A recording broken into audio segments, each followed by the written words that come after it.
Jadi penelitian ini bertujuan untuk mengkaji persepsi Daud Ismail terhadap Nabi Muhammad SAW sebagaimana tercermin dalam penafsirannya terhadap ayat-ayat kenabian dalam tafsir Al-Munir berbahasa Bugis.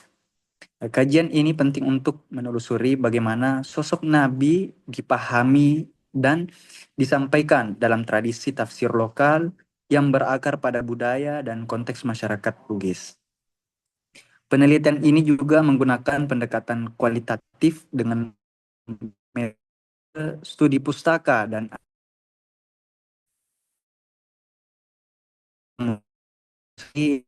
ya,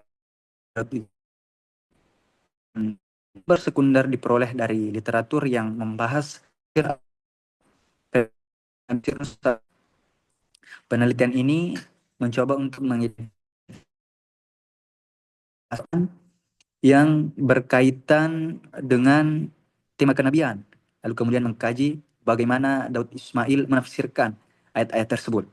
Hasil penelitian ini kemudian akan menunjukkan bahwa Daud Ismail menggambarkan Nabi Muhammad SAW sebagai figur yang mulia, pembawa risalah ilahi, serta pemimpin umat yang penuh kasih sayang dan kebijaksanaan.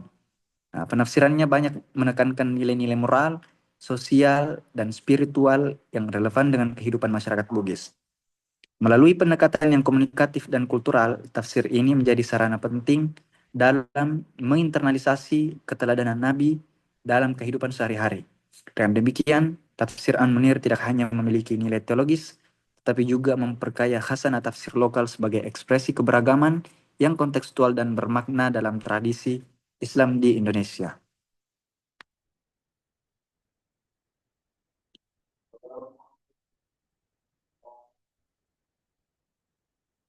Untuk latar belakang dari penelitian yang akan saya coba ini adalah dimulai dari karena sosok Nabi Muhammad SAW itu merupakan sosok sentral dalam khususnya dalam Islam.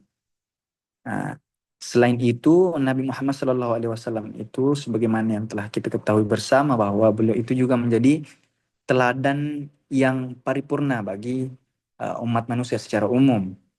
Nah, pemahaman terhadap kepribadian, misi, dan kedudukan Nabi Muhammad SAW itu terus menjadi objek kajian para ulama dan penafsir sepanjang sejarah.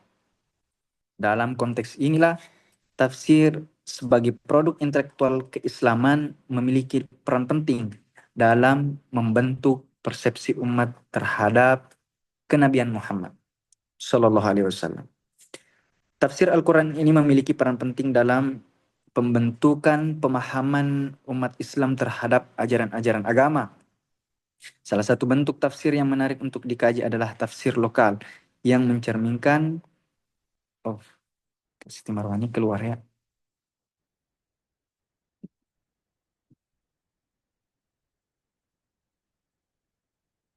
Tiba-tiba laptopnya error.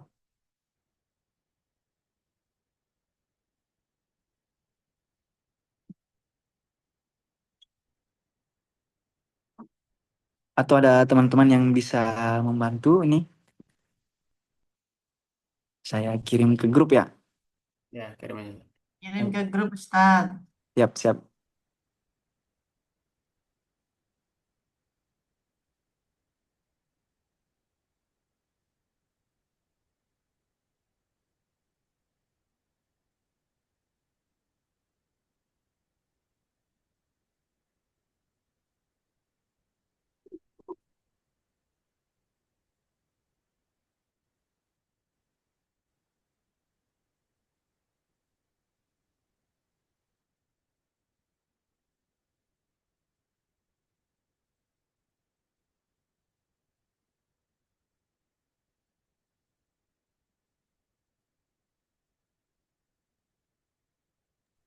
Oke, terima kasih. Siti Marwani ya. Mungkin boleh langsung di bagian latar belakang. Ah, Tadi sudah di latar belakang sudah saya sampaikan bahwa Nabi Muhammad SAW disinilah yang akan menjadi objek penelitian melalui kajian tafsir lokal, yang dimana tafsir yang saya pilih di sini adalah tafsir Al-Munir karya Daud Ismail. Tafsir Al-Quran memiliki peran penting dalam pembentukan pemahaman umat Islam terhadap ajaran-ajaran agama. Salah satu bentuk tafsir yang menarik untuk dikaji adalah tafsir lokal yang mencerminkan interpretasi terhadap Al-Quran dalam konteks budaya dan sosial tertentu. Jadi dengan melalui tafsir lokal, kita bisa melihat lebih dalam, lebih intim terhadap uh, belantika budaya dan sosial di masyarakat tersebut, di mana tafsir itu ditulis. Nah, di Indonesia, khususnya di Sulawesi Selatan, tafsir lokal seperti tafsir Al-Munir karya Daud Ismail mencoba memberikan perspektif yang khas terhadap pemahaman keagamaan dan tafsir dalam tradisi masyarakat Bugis. Nah, karya ini menggambarkan bagaimana nilai-nilai Islam diintegrasikan dengan kearifan lokal, menciptakan pemahaman yang lebih relevan dan mudah diterima oleh masyarakat setempat. Nah, salah satu ayat yang paling sering dibahas dalam tafsir adalah ayat-ayat yang berkaitan dengan sosok Nabi Muhammad SAW, karena lagi-lagi tadi di awal sudah saya sampaikan bahwasanya Nabi Muhammad merupakan figur sentral dalam ajaran Islam. Nah, pemahaman tentang Nabi Muhammad SAW ini dalam konteks tafsir sangat penting, karena hal ini akan mempengaruhi cara umat Islam dalam memahami bagaimana peran Nabi Muhammad SAW dalam kehidupan mereka. Nah, tafsir Daud Ismail ini terhadap ayat-ayat kenabian tentu mencerminkan bagaimana dia memandang Nabi Muhammad SAW, bagaimana sosok penulis mempersepsikan Nabi Muhammad SAW baik sebagai seorang pemimpin spiritual maupun sebagai teladan moral yang harus diikuti oleh umat. Nah, Daud Ismail Bugis yang kerap disapa di masyarakat Bugis itu dengan apa istilahnya sematan Andre Guru. Kalau mungkin di masyarakat Jawa akrab dengan kiai, misalkan kalau ingin uh, menamai seorang ulama, kalau di masyarakat Bugis, khususnya di Sulawesi Selatan, itu kita menamai seorang ulama itu dengan Andre Guruta. Andre Guruta Daud Ismail Bugis. Nah, Andre Guruta ini sebagai seorang mufassir lokal mencoba untuk menafsirkan Al-Quran dengan pendekatan yang khas dan syarat dengan nuansa kultural keislaman yang berkembang di Indonesia, khususnya di Sulawesi Selatan. Pandangan beliau terhadap Nabi Muhammad SAW yang tertuang dalam tafsirnya mencerminkan tidak hanya pemahaman teologis, tetapi juga aspek sosiokultural yang mengiringnya. Hal ini penting untuk ditelusuri lebih dalam guna memahami bagaimana persepsi lokal terhadap Nabi terbentuk melalui interpretasi ayat-ayat kenabian hingga kemudian mencoba untuk diamalkan, diteladani dalam kehidupan sehari-hari. Sebagai ulama Bugis yang produktif dalam menulis tafsir, Andre Guruta Daud Ismail juga dikenal dengan gaya penafsirannya yang mendalam dan berfokus pada relevansi teks Al-Quran dengan kondisi sosial masyarakat Bugis. Tafsirnya yang berjudul Tafsir Al-Munir itu menjadi salah satu contoh penting tafsir lokal yang tidak hanya mengkaji teks Al-Quran secara konvensional, akan tetapi juga mencoba menghubungkan, mengintegrasikan antara ajaran Al-Quran dengan nilai-nilai sosial budaya yang ada di sekitarnya.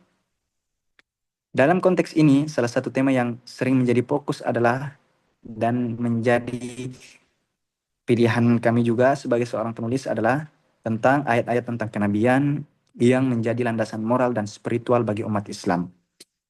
Ayat-ayat kenabian dalam Al-Quran kemudian memiliki banyak makna dan dapat dipahami dalam berbagai konteks. Penafsiran terhadap ayat-ayat tersebut sangat bergantung pada perspektif teologis, historis, dan budaya yang dimiliki oleh seorang penafsir. Andreguruta Daud Ismail dengan latar belakangnya sebagai ulama Bugis tentu membawa perspektif yang khas dalam menafsirkan ayat-ayat kenabian. Hal ini mencoba membuka ruang untuk memahami bagaimana tafsirnya memberi kontribusi terhadap pemahaman lokal, memberikan persepsi terhadap Nabi Muhammad SAW. Di sisi lain, tafsir lokal seperti tafsir Al-Munir ini juga menggambarkan dinamika hubungan antara teks Al-Quran dengan tradisi budaya setempat. Dalam konteks masyarakat Bugis yang memiliki tradisi kuat dan dalam adat dan agama, penafsiran terhadap sosok Nabi Muhammad SAW tidak hanya dilihat sebagai figur religius, tetapi juga sebagai bagian dari jati diri budaya masyarakat tersebut. Tafsir ini mencoba memberikan ruang bagi umat untuk memahami Nabi Muhammad SAW dalam konteks sosial dan budaya mereka.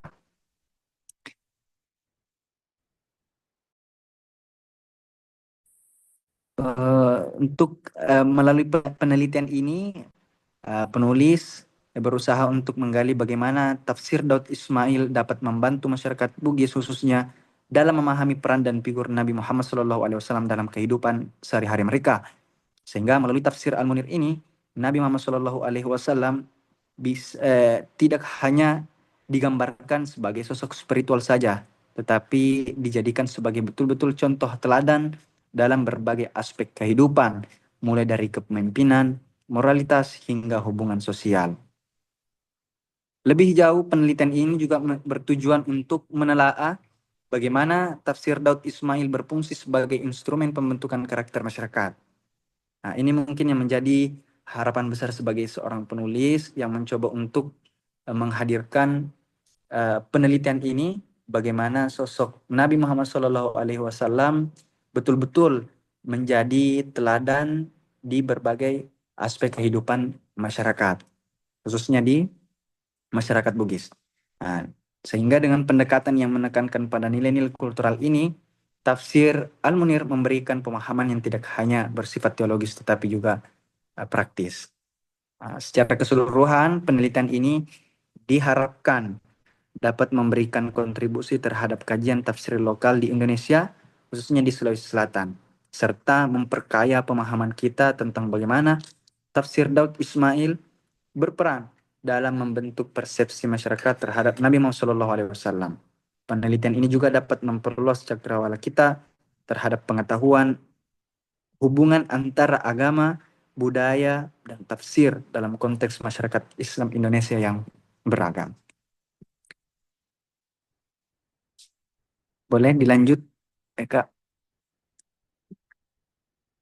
Nah, untuk selanjutnya adalah rumusan masalah yang akan saya hadirkan di dalam proposal ini adalah yang pertama ada 3 poin. Poin pertama, bagaimana Daud Ismail itu dalam menafsirkan ayat-ayat kenabian dalam tafsir Al-Munir. Kemudian poin yang kedua, bagaimana persepsi Daud Ismail terhadap Nabi Muhammad SAW tercermin dalam penafsirannya terhadap ayat-ayat kenabian.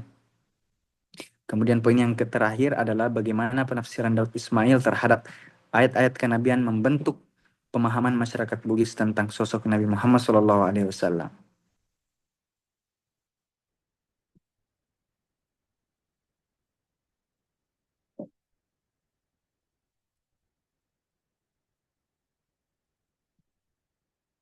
Sudah di halaman terakhir. Oh, halaman terakhir itu ya, Kak? Oh iya, Iya, iya. Untuk istilahnya proposal penelitian saya ini seperti itu tadi yang telah saya coba paparkan kepada teman-teman semua, itu pun kepada Pak Doktor. Barangkali ada teman-teman yang ingin menanyakan perihal proposal tesis kami yang kemudian tempo hari menjadi juga tugas UTS. Kami persilahkan. dilanjutkan aja dulu kali ke Oh, berikutnya. oke, siap. Terima kasih Kak Siti Marwani. Iya, sama-sama. Siapa berikutnya?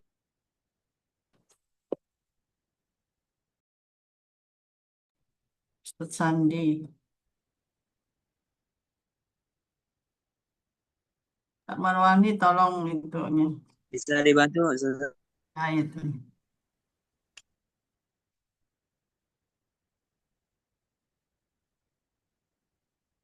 Baik, Bismillahirrahmanirrahim. Alhamdulillahirrahmanirrahim. Wassalatu wassalamu ala asyrafil anbiya'i wal mursalin. Sayyidina Muhammad wa ala alihi ajma'in, amma ba'du. Bapak Doktor yang sama-sama kita hormati muliakan, teman-teman para asatidzah yang saya hormati. Baik, langsung saja terkait tentang proposal tesis saya. Pertama yang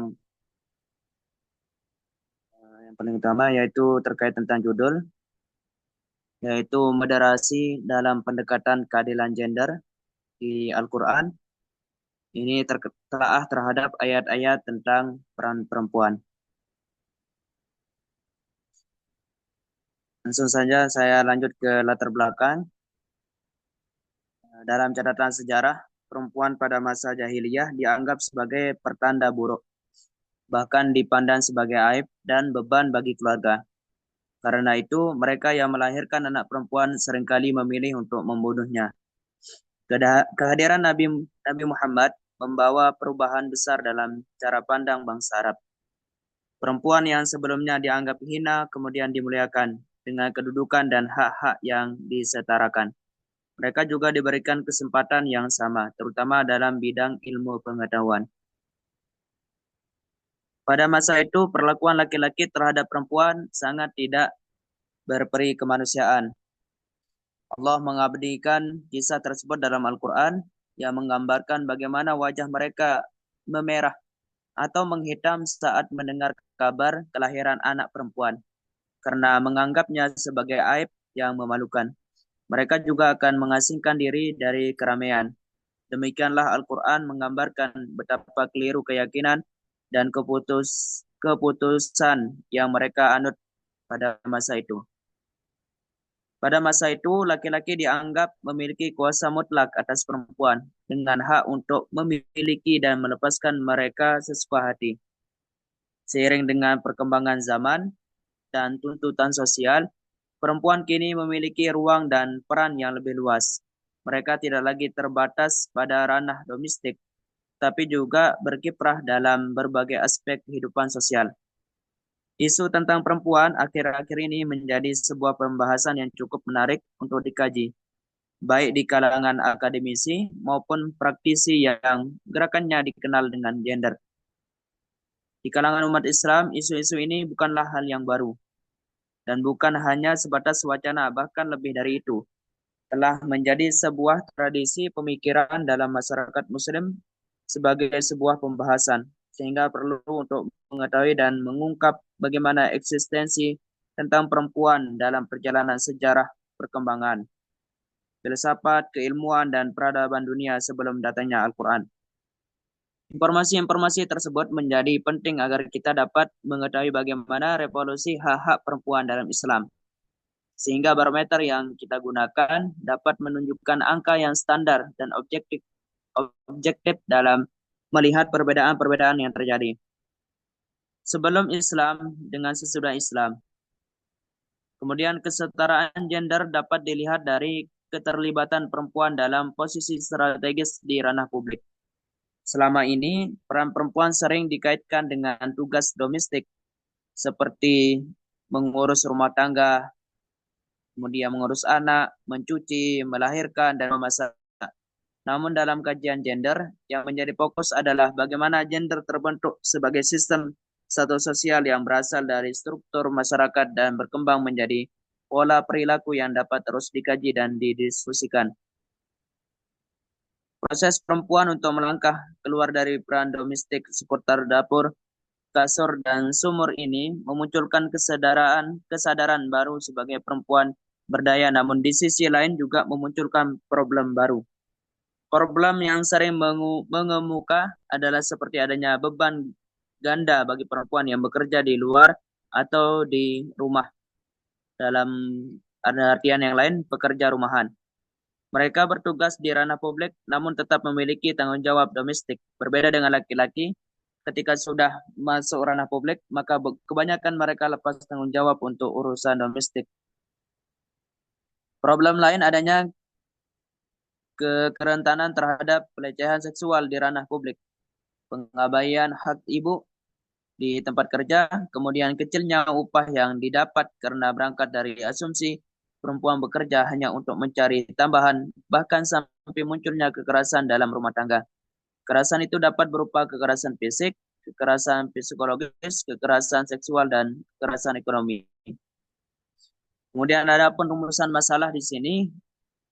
Satu, bagaimana konsep moderasi dalam Islam dapat diterapkan dalam tafsir ayat-ayat tentang peran perempuan. Kemudian yang kedua, bagaimana variasi tafsir klasik, modern, dan feminis terhadap ayat-ayat tentang peran perempuan. Yang ketiga, bagaimana moderasi dapat menjadi pendekatan solutif dalam memahami keadilan gender menurut Al-Quran. Adapun tujuan penelitian ini, satu, mengidentifikasi prinsip moderasi dalam Islam terkait keadilan gender. Dan yang kedua, menganalisis tafsir ayat-ayat tentang peran perempuan dalam perspektif moderasi. Kemudian yang ketiga, menawarkan pendekatan tafsir moderat sebagai solusi atas dikotomi tradisionalis modernis dalam kajian gender Islam. Adapun manfaatnya, satu, manfaat secara teoritis adalah untuk memperluas dan memperdalam pengetahuan tentang konsep moderasi dalam pendekatan keadilan gender Al-Quran, khususnya terkait dengan telaah terhadap ayat-ayat tentang peran perempuan. Kemudian yang kedua ada manfaat secara praktis, yaitu diharapkan dapat memberikan sumbangan bagi pengembangan penafsiran ilmu Al-Quran ke depannya, terkait tentang moderasi dalam pendekatan keadilan gender di Al-Quran, khususnya terkait dengan telaah terhadap ayat-ayat tentang perempuan.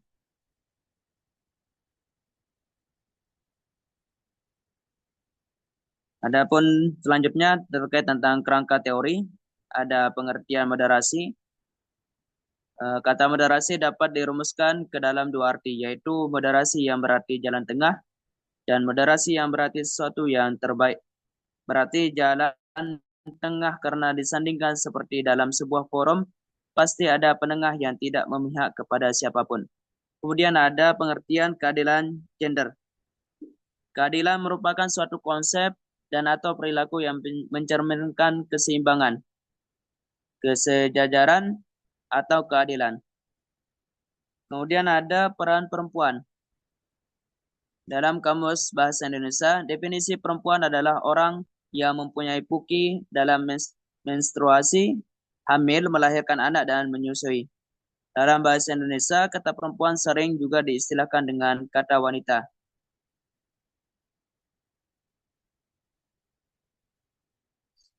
Adapun pengertian peran publik adalah posisi atau keadaan seseorang dalam suatu kelompok sosial atau masyarakat yang berkaitan dengan hak dan kewajibannya. Adapun tinjauan pustaka di sini, satu ada tesis dari Helpina Afriyanti menulis penelitian yang berjudul Peran Perempuan dalam Al-Quran, Studi Epistemologi Penafsiran Aminah Wadud dan Zaituna Subhan terhadap isu gender pada tahun 2016. Kemudian ada jurnal Tafsir Feminis Muhammad Quraish Shihab telah ayat-ayat gender dalam Tafsir Al-Misbah oleh Ati Wartini dari mahasiswa pasca sarjana Jurnal Palestine Universitas Negeri Yogyakarta. Adapun tinjauan pustakanya di sini, mohon maaf Pak Dokter belum saya tambah. Insyaallah nanti saya tambah menjadi 5 untuk kajian pustakanya.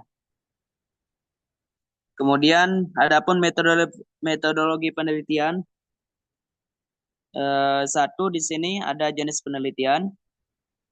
Penelitian ini menggunakan jenis penelitian kualitatif dengan pendekatan studi literasi atau kepustakaan. Kemudian data dan sumber data. Sumber data secara umum dapat dibagi menjadi 2 kategori, yaitu sumber data primer dan data sekunder. Sumber data primer adalah sumber data yang diperoleh langsung dari subjek penelitian atau orang pertama yang terkait dengan penelitian. Kemudian data sekunder di sisi lain adalah sumber data yang diperoleh dari sumber kedua, seperti dokumen pendukung, foto, artikel, hasil karya ilmiah, buku, dan dokumen lainnya yang relevan dengan penelitian. Kemudian ada teknik input dan analisis data. Teknik pengumpulan data dalam penelitian ini menggunakan observasi dan analisis dokumen. Observasi dilakukan dengan mengamati kondisi lapangan dan fakta yang mendukung hasil penelitian, baik secara langsung maupun tidak langsung. Sementara itu, analisis dokumen meliputi karya tulis seperti buku, jurnal, tesis, atau artikel lain yang relevan dengan konsep moderasi dalam pendekatan keadilan gender. Kemudian ada analisis data. Analisis penelitian ini menggunakan triangulasi, yaitu satu teknik dalam penelitian kualitatif dengan menganalisis keabsahan data dari 3 cara yang triangulasi: sumber, triangulasi teknik, dan triangulasi waktu. Kemudian yang terakhir ada sistem penulisan.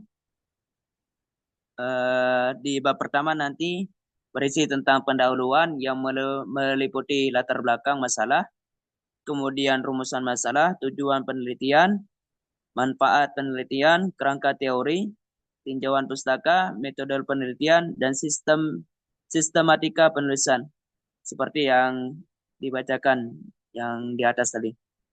Kemudian yang di bab kedua nanti berisi tentang moderasi Islam dan keadilan gender, yang meliputi moderasi dalam Islam, wasatiyah, kemudian konsep keadilan dalam Al-Quran, dan sejarah wacana keadilan gender dalam Islam. Di bab ketiganya nanti berisi tentang analisis ayat-ayat Al-Quran tentang peran perempuan. Di bab keempat berisi tentang moderasi sebagai solusi dalam pendekatan keadilan gender. Di bab kelima berisi tentang kesimpulan dan saran, yang memuat kesimpulan dari penelitian ini dan saran untuk penelitian lanjutan yang dapat memberikan kontribusi pada pengembangan keilmuan secara teoritis dan praktis.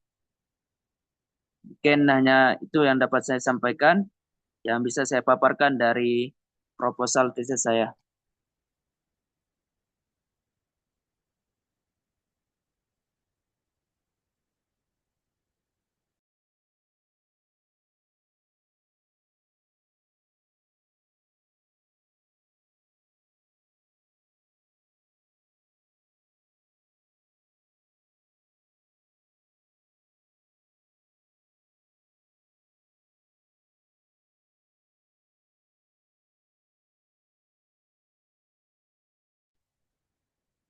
Izin Pak Dokter, ingin mempresentasikan yang punya saya Pak Dokter. Ya, silakan, silakan. Bismillahirrahmanirrahim. Assalamualaikum warahmatullahi wabarakatuh. Alhamdulillah, Rabbil Alamin. Salatu wassalamu ala ashrafil anbiya'i wal mursalin. Wa ala alihi wa sahbihi ajmain amma ba'du. Yang kami hormati dan kami muliakan, guru kami Pak Dr. Zakaria Husin Lubis. Alhamdulillah, pada kesempatan malam hari ini, mohon diperkenankan bagi saya untuk sedikit memaparkan proposal tesis yang kemarin menjadi tugas UTS. Dan sebelumnya saya mohon maaf kepada Pak Dokter, ini ada yang saya tambah-tambah juga Pak Dokter di luar dari yang saya kumpulkan saat UTS. Jadi untuk yang saya paparkan ini memang ada perubahan-perubahan dari kalimat dan juga beberapa item gitu. Namun untuk judul yang saya tampilkan ini tidak ada perubahan dari yang saya kumpulkan saat itu. Jadi pada kesempatan ini judul yang saya tawarkan itu Kalau adalah ada perubahan di-share di grup, Pak. oh iya Pak Dokter. Kalau ada perubahan, tapi kalau tidak ada perubahan, enggak usah. Oh ya saya share dulu. Pak.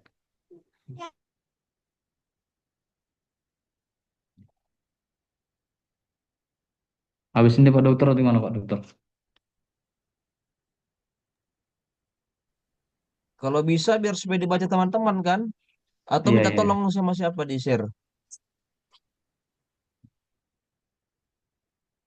Sebentar, Pak Dokter, biar saya share aja.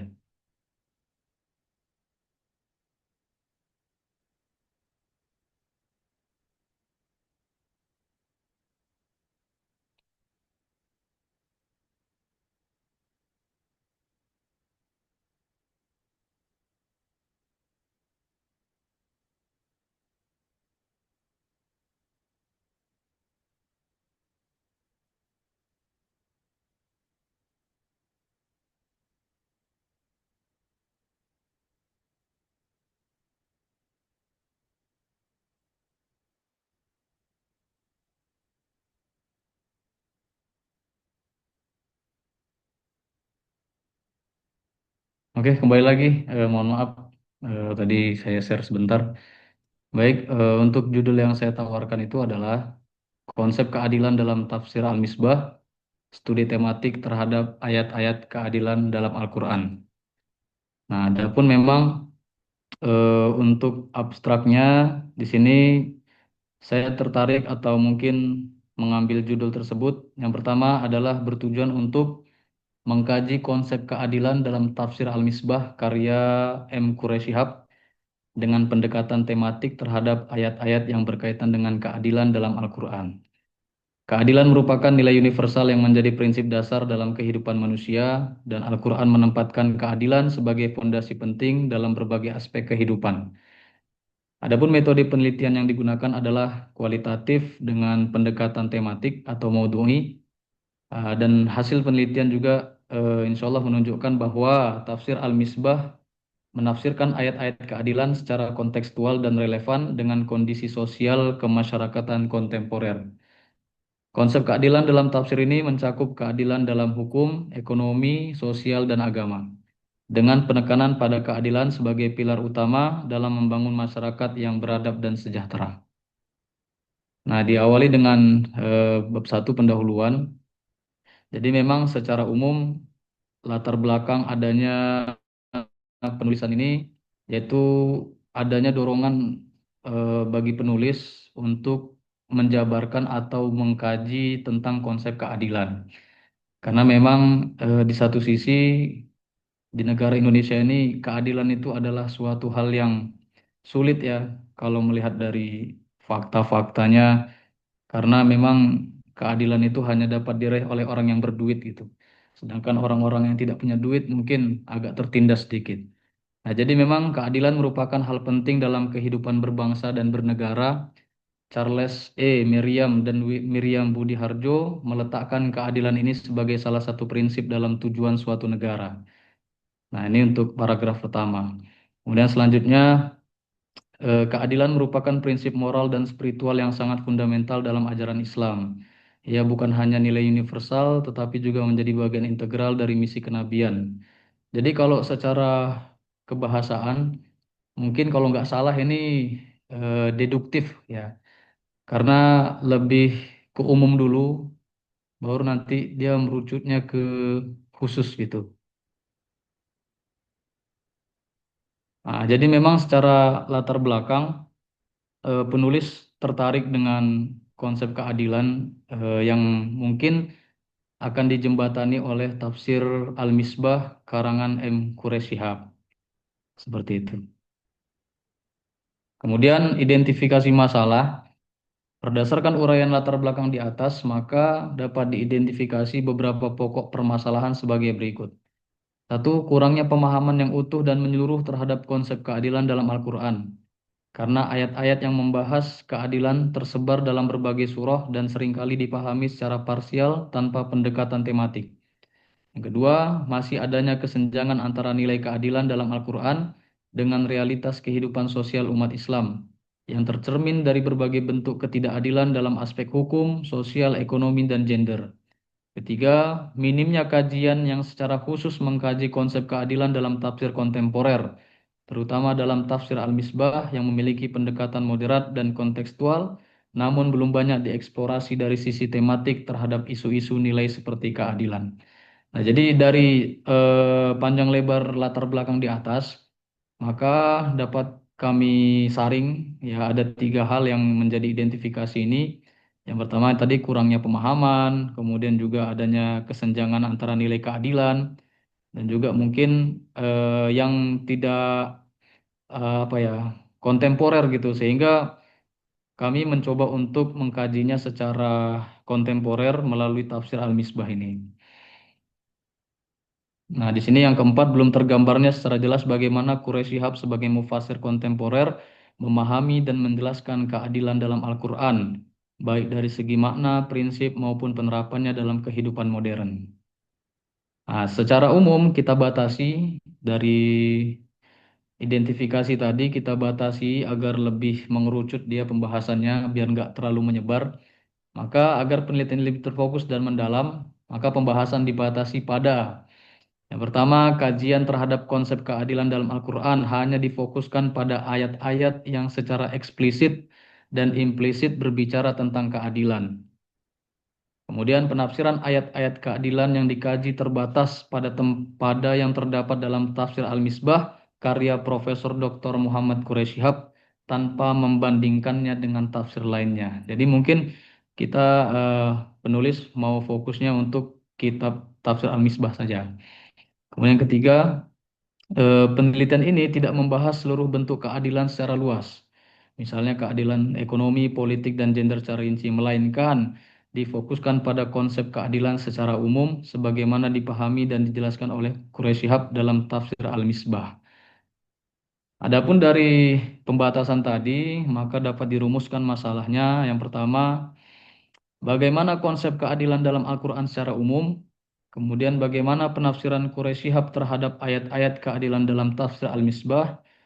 Dan apa saja dimensi keadilan yang terkandung dalam tafsir Al-Misbah dan bagaimana relevansinya dengan konteks kehidupan modern? Nah, inilah yang mungkin akan menjadi pembahasan nanti di bab selanjutnya. Adapun untuk tujuan penelitian, ya ini kurang lebih adalah apa ya, feedback dari masalah tadi.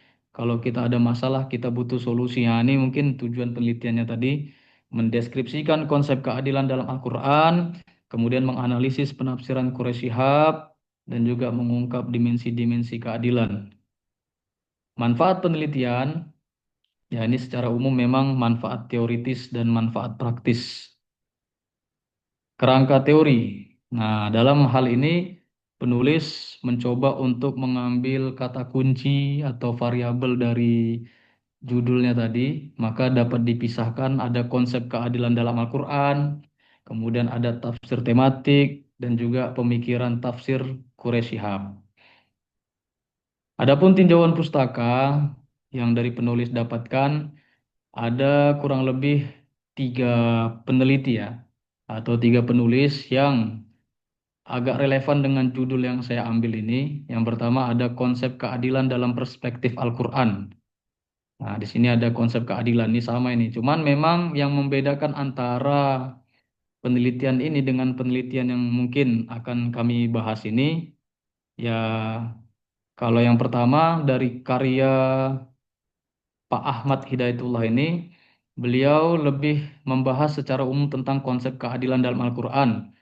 Penulis mengidentifikasi sejumlah ayat yang mengandung nilai keadilan lalu menganalisisnya dengan pendekatan tematik. Fokus utamanya adalah pemahaman keadilan dalam teks Al-Quran tanpa mengacu secara khusus pada tafsir atau mufasir tertentu. Nah, jadi dia memang beliau ini tidak fokus terhadap satu mufasir, tetapi secara umum saja. Nah, sedangkan kalau yang kami buat ini, ya kita lebih fokus kepada tafsir Al-Misbah yang mana sebagai sumber primer dan fokus pada pendekatan tafsir tematik terhadap ayat-ayat keadilan. Kemudian yang kedua ada karya dari Pak Nur Hadi. Ini judulnya Pemikiran Tafsir Quraish Shihab dalam Tafsir Al-Misbah. Nah, memang penelitian ini yang membedakan itu adalah kalau dari Pak Nur Hadi ini dia menelusuri corak, metode dan gaya penafsiran Quraish Shihab dalam Tafsir Al-Misbah. Fokusnya adalah pada aspek metodologis dan gagasan umum dalam penafsiran Quraish Shihab. Sedangkan kalau yang kami mau kaji, kita lebih ya tadi sama mungkin kurang lebih dengan yang di nomor 1. Adapun yang nomor 3 ini dari Ibu Siti Fauziah, Itu judulnya adalah Tafsir Tematik Ayat-Ayat Keadilan dalam Al-Quran. Nah, penelitian ini menggunakan metode tafsir tematik untuk mengkaji ayat-ayat keadilan dalam Al-Quran. Penulis yang dari Bu Siti ini berusaha mengklasifikasi ayat-ayat tentang keadilan dalam berbagai aspek seperti hukum, sosial, dan moral. Jadi intinya dari ketiga ini ada perbedaan dengan apa yang mungkin akan kami tulis. Meskipun variabelnya ada yang mirip, namun tujuannya berbeda. Nah, adapun metode penelitian yang kami tulis di sini sama, jenis penelitiannya adalah kualitatif dengan pendekatan studi library research. Jadi lebih banyak mampir ke perpustakaan insya Allah. Dengan fokus pada analisis isi ya terhadap sumber primer dan sekunder. Adapun sumber data primernya pastinya adalah Tafsir Al-Misbah karya M. Quraish Shihab. Kemudian sekundernya atau pendukungnya bisa diambil dari jurnal, artikel ilmiah, dan data-data pendukung lainnya. Adapun teknik pengumpulan data, insya Allah dilakukan melalui dokumentasi dan studi pustaka terhadap karya-karya Quraish Shihab dan literatur yang relevan. Nah, seperti itu. Ya, mungkin itu saja Pak Doktor dan kawan-kawan semuanya untuk proposal yang sudah kami buat ini. Kalau nanti misalkan ada masukan atau kritikan atau saran, kami harap bisa disampaikan. Jazakumullah khairan kasiron. Assalamualaikum warahmatullahi wabarakatuh.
Izin.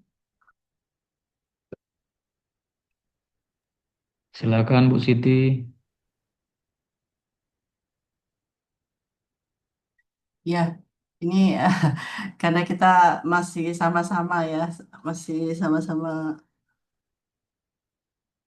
sama-sama mau mengarah ke penelitian. Kemarin sebagaimana dikatakan oleh Ustadz Yunal gitu ya, saya juga kemarin sempat ikut sesinya Pak Muid yang konsultasi judul itu. Jadi semua yang konsultasi judul itu ditanya masalah penelitiannya apa gitu kan ya.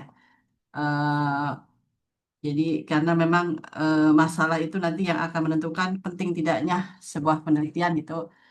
Mungkin nanti disebut di abstrak itu juga ya. Jadi terus debat debat diskusinya ya debat debat tokohnya juga harus ada gitu ya kayak apa harus disebutkan gitu untuk memperkuat teori. Mungkin tadi belum pada ada yang semua presentator apa lagi ya? Iya misalnya seperti tadi Ustaz Sandi bilang di abstraknya itu ada hasil penelitian. Kalau hasil penelitian itu kan berarti jawaban dari sebuah permasalahan yang akan diteliti gitu. Jadi sebelum menceritakan hasil masalahnya dulu gitu yang harus diperjelas. Makasih mungkin. Eh, itu aja.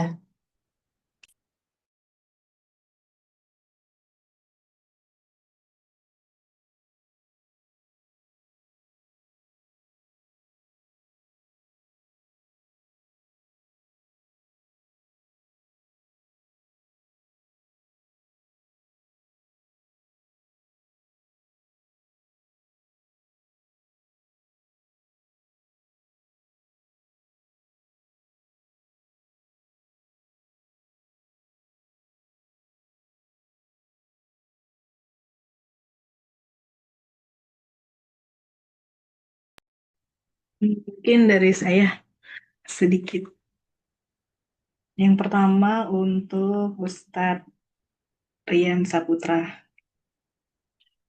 Iya, maaf ya Ustadz, maksudnya ini tidak ada footnote-nya sama sekali. Itu yang pertama. Eh, Kemudian cara-cara penulisan jadi kalau per paragraf mungkin di tab dulu di bagian depannya seperti itu. Ya itu untuk penulisan. Kemudian untuk pertanyaan ya, eh, mana ya tadi? Di dalam penafsirannya eh, Daud Ismail ini, apakah ada kecenderungan ideologis atau pemikiran tertentu nggak yang mempengaruhi penafsiran beliau? Nah, gitu. Kan saya jadi penasaran nih, karena bahasa Bugis, ya, seperti itu. Kemudian,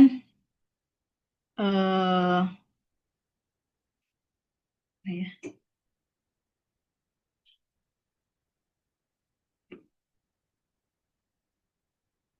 bagaimana metode tafsir yang digunakan Daud Ismail yang mempengaruhi persepsinya terhadap Nabi Muhammad khususnya? Itu. Kemudian untuk Ustadz Sandi. Sebentar, Ustadz Sandi.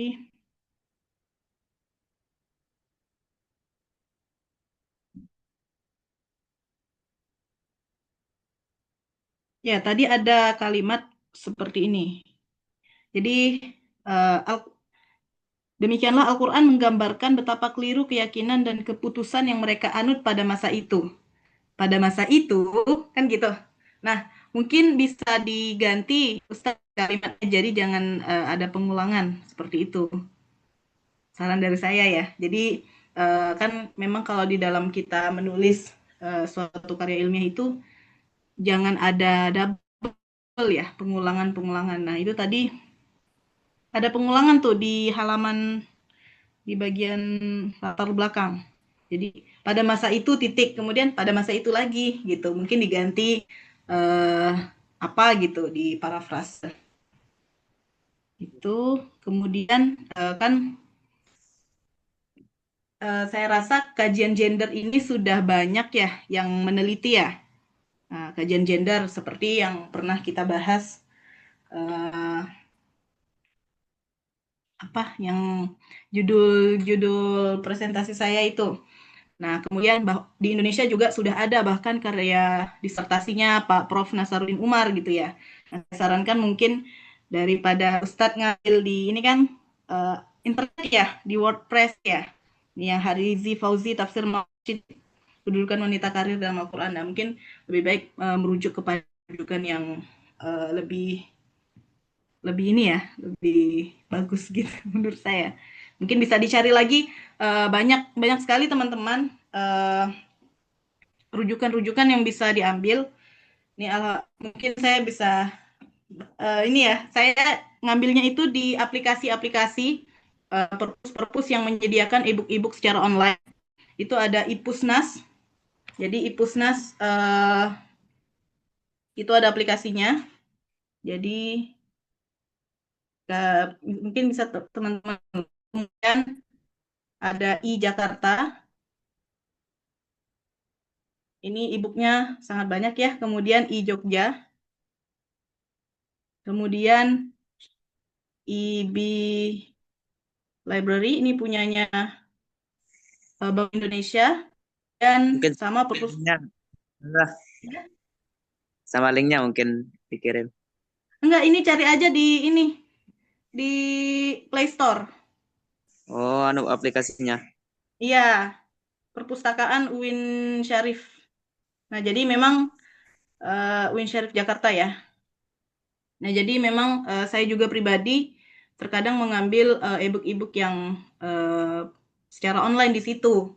Nah, tapi memang kalau misalnya buku-bukunya sudah dipinjam, jadi kita harus antri. Nah, biasanya di Ipusnas itu antri ya, seperti itu. Nah, mungkin saran dari saya untuk Ustadz Sandi bisa searching tuh. Saya kebetulan sebenarnya ada beberapa, saya downloadnya cuma sekitar 5 aja. Karena itu juga sudah cukup banyak yang di-download ya, penuh nanti memorinya. Kemudian bisa juga nanti kalau misalnya ada muncul di Google Buku ya, Google Book gitu ya, itu bisa juga di situ. Itu yang untuk Sandi Sastrawan ya. Kemudian untuk pertanyaannya mungkin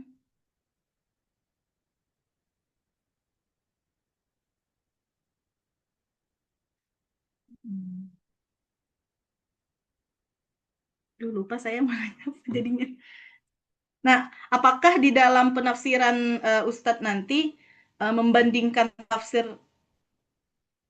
tafsirnya itu secara klasik dan modern atau bagaimana itu Ustadz menggunakan penafsirnya dalam menelaah ayat-ayatnya, atau misal klasik-klasik aja atau modern-modern aja, atau bagaimana gitu Ustadz, tafsir-tafsir yang digunakan kira-kira bagaimana, ataukah secara perbandingannya bagaimana? Itu sih dari saya ya. Untuk Ustadz Iqbal belum saya baca. Terima kasih.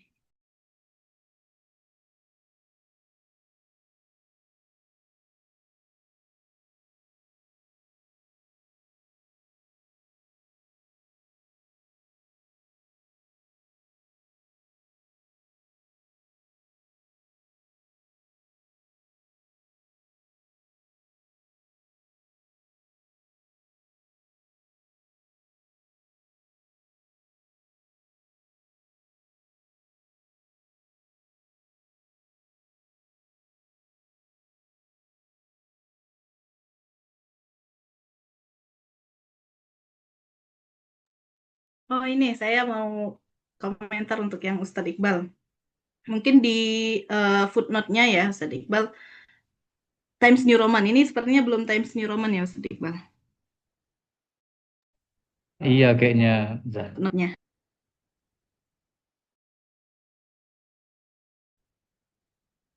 Ya, maaf terputus-putus. Jadi Times New Roman ya untuk Ustadz Iqbal. Kemudian pertanyaan saya untuk Ustadz Iqbal. Jadi kan namanya keadilan itu sangat banyak ya Ustadz Iqbal.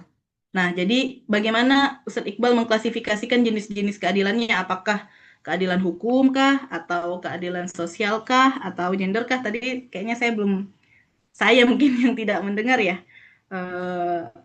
Ustadz Iqbal menjelaskan. Tapi saya ingin tahu bagaimana Ustadz Iqbal mengklasifikasikan jenis-jenis keadilan yang akan Ustadz Iqbal bahas di dalam penelitian Ustadz.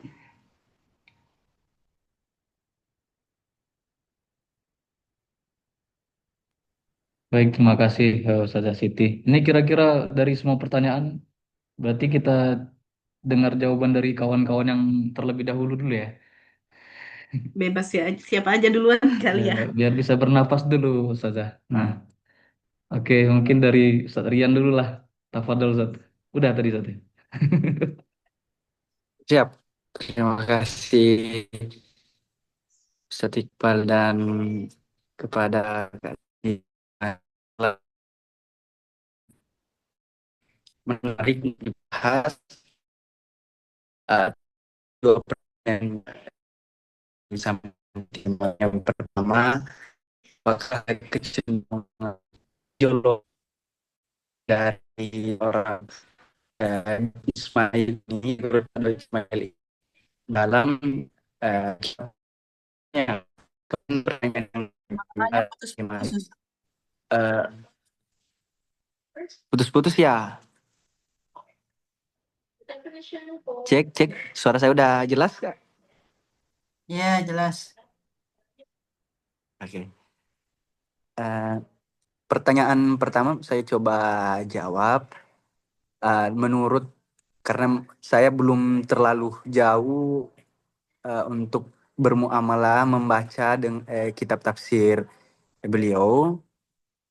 Makanya saya berangkat dari beberapa penelitian terdahulu, beberapa literatur yang sempat saya baca bahwasanya memang Andre Guru Daud Ismail ini dalam menafsirkan Al-Quran sama sekali tidak artinya ada penekanan ideologi di dalam menafsirkan ayat Al-Quran. Kalau bahasa dalam salah satu artikel, beliau itu menafsirkan secara tahlili moderat. Artinya beliau itu tidak eh, menekankan sebuah kelompok tertentu, akan tetapi beliau hanya menjelaskan secara sederhana dengan bahasa Bugis, kemudian dengan menggunakan pendekatan-pendekatan sosial dan budaya, khususnya budaya Bugis. Nah, berhubung karena corak penafsiran beliau ini juga beragam, artinya ada yang bernuansa fikih, ada yang bernuansa tasawuf, ada yang bernuansa tauhid. Tergantung eh, permasalahan-permasalahan yang didapati oleh penafsir di masyarakat yang setempat. Seperti itu. Kemudian untuk pertanyaan yang kedua, bagaimana persepsi Daud Ismail, yang rekruta Daud Ismail terhadap sosok Nabi Muhammad SAW. Seperti itu ya Kak Siti Marwani pertanyaannya. Pertanyaan yang Jadi kedua. metode tafsirnya itu bagaimana? Itu. Oh, metode tafsirnya itu eh, ada metodologi tafsirnya beliau itu, jadi beliau menafsirkan bil maksur, menafsirkan Al-Quran dengan Al-Quran. Ada juga sewaktu-waktu beliau menafsirkan Al-Quran dengan sunnah. Ada juga sewaktu-waktu eh, Andre Guru Tadot Ismail itu menafsirkan Al-Quran dengan kutipan-kutipan penafsir yang ternama. Misalkan beliau sering mengambil dari kitab Al-Maraghi. Ya, seperti itu.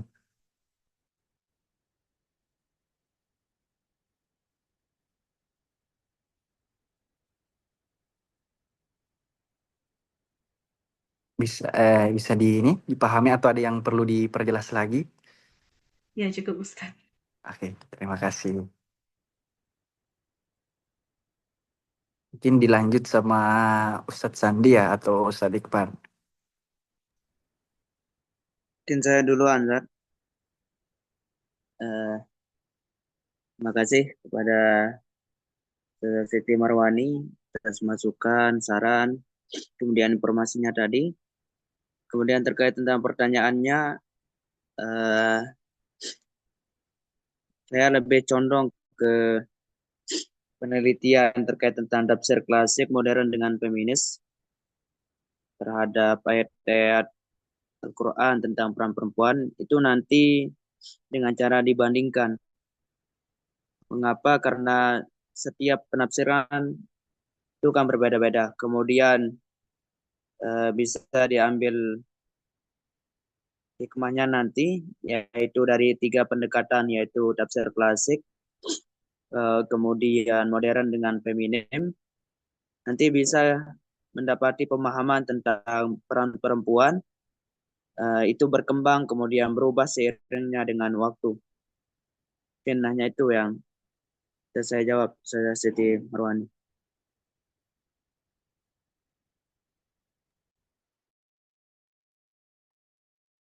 Baik, selanjutnya saya. Untuk pertanyaan ini kira-kira konsep keadilan kan masih umum nih. Jadi mau difokuskan kemana? Apakah ekonomi, sosial, politik, atau bagaimana? Nah, kalau melihat dari latar belakang yang tadi saya sampaikan, memang di situ tertulis bahwasanya tujuannya itu ingin mengungkap dimensi-dimensi keadilan menurut Quraisy Shihab. Kemudian juga nanti penulis ini ingin mengklasifikasi ayat-ayat keadilan itu memang secara umum dia nggak secara khusus, karena kalau secara khusus gitu memang udah ada dibahas sama peneliti-peneliti yang tadi yang ada di tinjauan pustaka. Makanya ini juga masih tahap awal ya. Nanti kalau misalkan terasa tidak menyentuh dengan masalah atau bagaimana visi dan lain sebagainya gitu. Cuma ini berusaha untuk mencari perbedaan antara penulisan yang sekarang dengan peneliti sebelumnya. Tuh ya. Kemudian untuk font, ya tadi saya juga nggak terlalu fokus ya untuk footnote karena di footnote itu kecil dia. Jadi mungkin masih Calibri. Sedangkan untuk yang lain Times New Roman. Mungkin itu aja sih, Saudara Siti. Terima kasih banyak.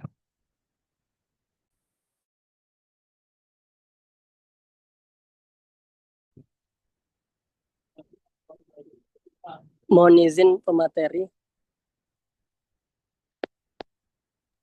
Ya, Ustaz Jumaidil, dipersilakan. Baik, terima kasih. Baik, yang pertama untuk yang penelitian Ustadz Rian Saputra dulu mengenai tentang karya tafsir Daud Ismail Al-Munir.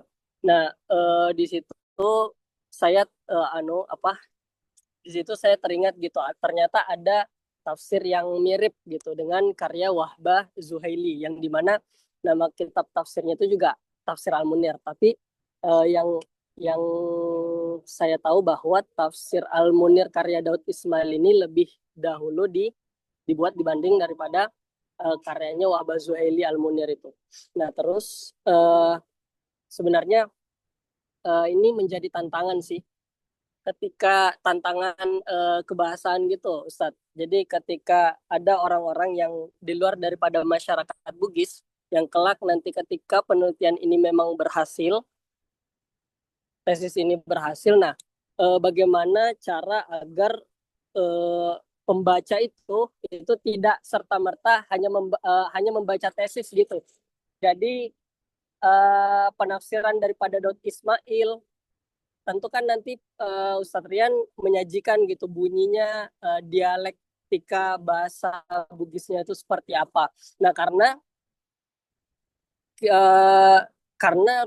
rumpun Bugis itu juga bermacam-macam, Ustadz. Seperti misalkan bahasa Bugisnya pulang gitu.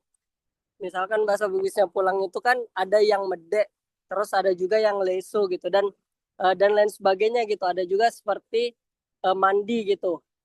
Mandi itu bahasa Bugisnya ceme, tapi dalam bahasa Bugis Bone itu kalau nggak salah dio.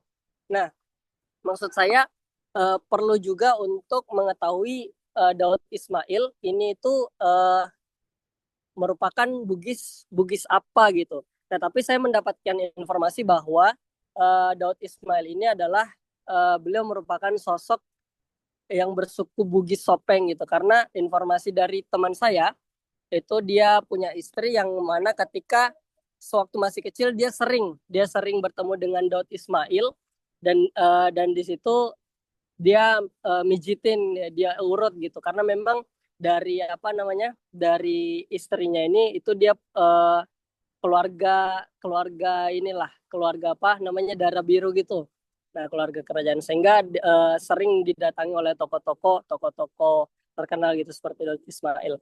Nah, yang tadi itu mungkin tantangannya bagaimana pembaca itu tidak serta-merta membaca karya tesis ini terus ya yakin aja gitu, ternyata penafsiran Daud Ismail yang berbahasa Bugis itu artinya ini dan artinya itu. Nah, itu yang pertama untuk Ustadz Rian. Kemudian yang kedua, Ustadz Sandi tadi berkenan tentang feminisme. Nah, di situ saya mendengar bahwa ada salah satu tokoh Aminah Wadud gitu. Nah, mungkin saya yang kurang mendengar tadi bagaimana posisi tokoh ini dalam penelitian tersebut. Apakah dia sebagai apakah nanti pendapat-pendapat dia itu dikomparasikan atau seperti apa? Karena saya pernah belajar juga gitu tentang Aminah Wadud itu bahwa ada teori-teori yang di mana itu bertentangan gitu. Seperti misalkan imam sholat itu boleh dilakukan oleh perempuan gitu. Jadi perempuan yang mengimami ketika sholat. Nah, seperti itu. Tapi kembali lagi gitu, ketika kita bicara dalam ranah akademik, ya peneliti kembali gitu kepada masing-masing pendapat daripada si penulis tesis tersebut gitu. Apakah dia mengambil pendapat bahwa dia setuju terhadap pendapat itu ataupun tidak. Nah, kemudian yang terakhir untuk Ustadz Iqbal mengenai tentang keadilan gitu ya Ustadz. Dan juga yang diambil contoh mufasirnya adalah Quraisy Shihab, tokoh nasional, tokoh terkenal yang ada di Indonesia gitu. Nah, saya cuma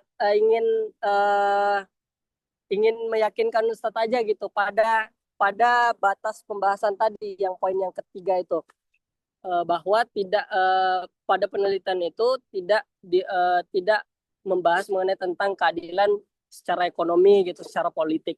Nah, apakah tidak penting Ustadz ketika kita melakukan juga pendekatan undang-undang atau Pancasila gitu, sehingga kita mengerti gitu poin yang dimaksud keadilan dalam negeri Indonesia ini tuh seperti apa gitu. Apalagi ya tadi tuh Ustadz bilang bagaimana di Indonesia itu kita melihat keadilan itu sangat sangat sangat kurang gitu bahasanya. Nah, apakah tidak penting gitu ketika kita mengambil poin-poin misalkan keadilan dalam pasal sekian, keadilan dalam pasal sekian, ayat sekian dalam undang-undang gitu. Mungkin itu. Terima kasih.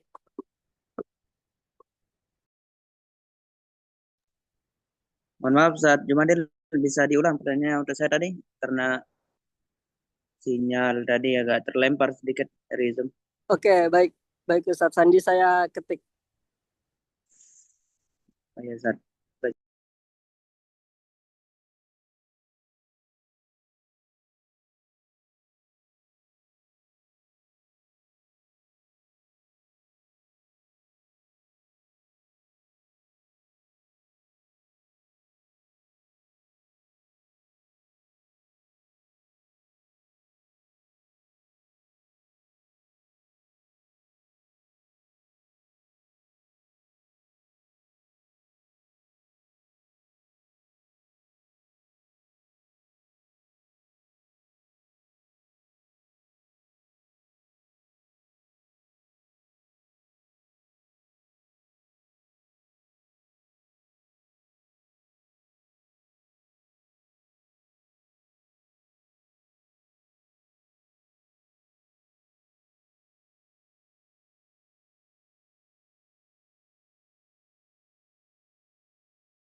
Gimana? Kok pada diam? Izin bertanya Ustadz, jika masih bisa. Bisa sekali, masih banyak waktunya. Silakan. Baik Ustadz, Bismillahirrahmanirrahim. Sebelumnya, terima kasih banyak dari presentasi Ustadz. Mungkin di sini pertanyaannya yang pertama ke Ustadz Rian Saputra. Baik Ustadz, sebelumnya mungkin pertanyaannya, bagaimana Ustadz melihat kondisi sosial di masyarakat Bugis dengan ingin melakukan penelitian ini, Karena jujur, Ana juga orang Bugis asli ya Ustadz. Jadi tadinya tadinya menarik juga kalau misalnya untuk menampilkan suatu penelitian, apalagi fokusnya ini seakan-akan ditujukan ke masyarakat Bugis. Walaupun sebenarnya di kalangan lain pun bisa membaca tesisnya nantinya. Tadinya jadi eh, pengen tahu bukan hanya sekedar rumusan masalah, namun mungkin lebih ke alasan mengangkat judul ini, kemudian ingin melakukan penelitian mengenai judul ini.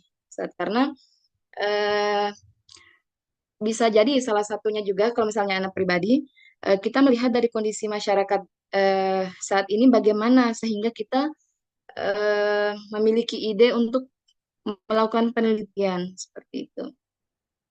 Kemudian yang kedua mengenai judulnya, tadi Ana sempat lihat juga untuk outline-nya, eh, apakah judulnya ini ditujukan atau difokuskan hanya mengenai eh, ayat-ayat kenabian, maksudnya hanya benar-benar pure ayat tentang Nabi Muhammad SAW, atau ayat-ayat kenabian ini bisa jadi nantinya ada beberapa nabi juga yang dimunculkan dalam isi pembahasannya juga Ustadz. Soalnya kalau anak pribadi, kalau untuk ayat-ayat kenabian kan di Al-Quran lumayan banyak. Dan itu pun ada beberapa nabi juga yang mungkin bisa dijadikan sebagai, maksudnya penafsiran ayat di Al-Quran bisa dijadikan sebagai pedoman di kehidupan sehari-hari seperti itu, Ustaz. Mungkin untuk penulisannya kurang lebih tadi sudah disampaikan Kak Marwani. Kemudian untuk Ustaz Iqbal, Afwan, mungkin di footnote-nya ya Ustadz, kalau dari Anda melihatnya yang untuk jurnalnya, eh, jika mengikut ke pedoman penulisan itu tidak menggunakan dalam kurung Ustadz Afwan. Dan untuk eh, pemateri yang lain, mungkin Ana cukup itu aja Ustadz. Syukron.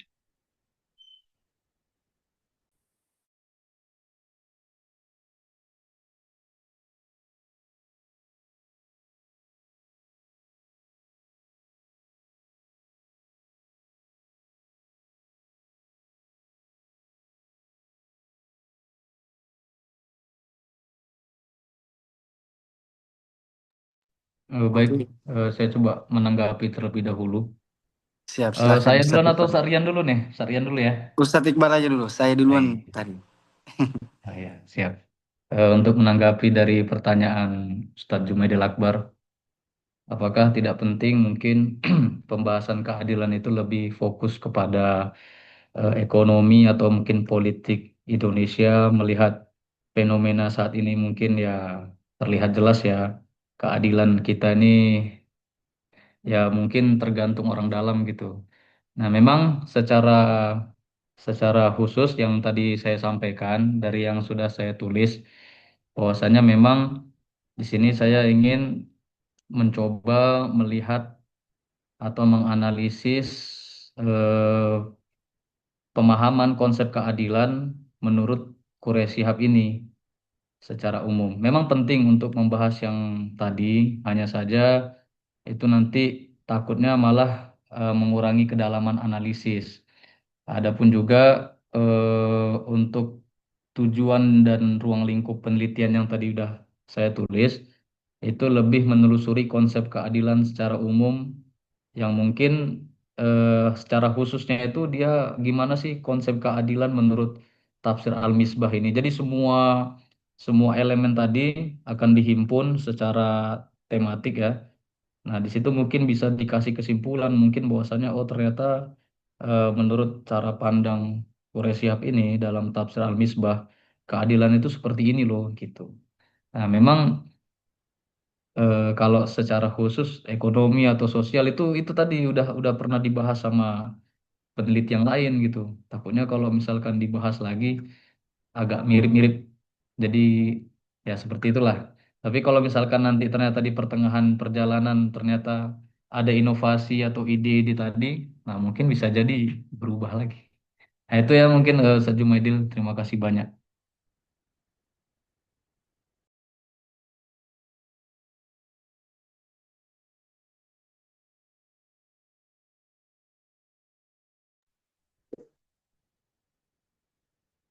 Baik, Ustaz Jumaidil, dari pertanyaannya terkait tentang penafsiran dari Bu Aminah Wadud, ya, Ustaz.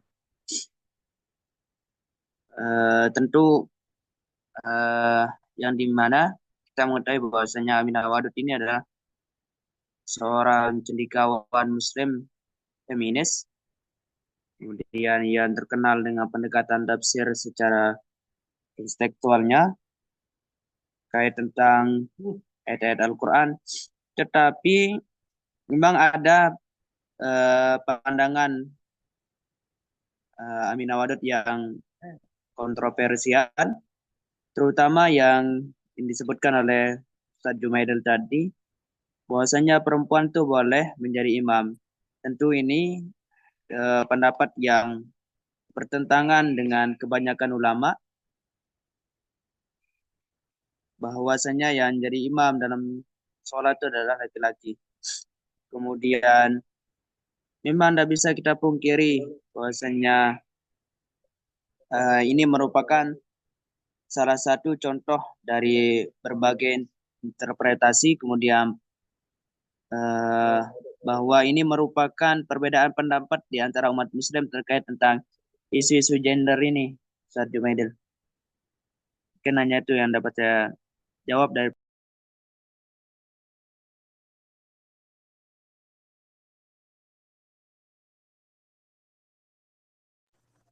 Untuk pertama tadi dari Ustadz Jumaidil Akbar, dan saya baru tahu juga kalau Ustadz Jumaidil Akbar ini orang Sulawesi Selatan juga kayaknya. Nah, beliau menanyakan bagaimana tentang bagi meyakinkan pembaca pada penafsiran bahasa asing. Tadi yang saya tangkap sebenarnya bahwa apakah di di corak bahasa yang digunakan oleh Andre Guruta Ismail ini apakah menggunakan dialek Kabupaten Sopeng misalkan, karena beliau adalah orang asli Sopeng, salah satu kabupaten juga yang ada di Sulawesi Selatan.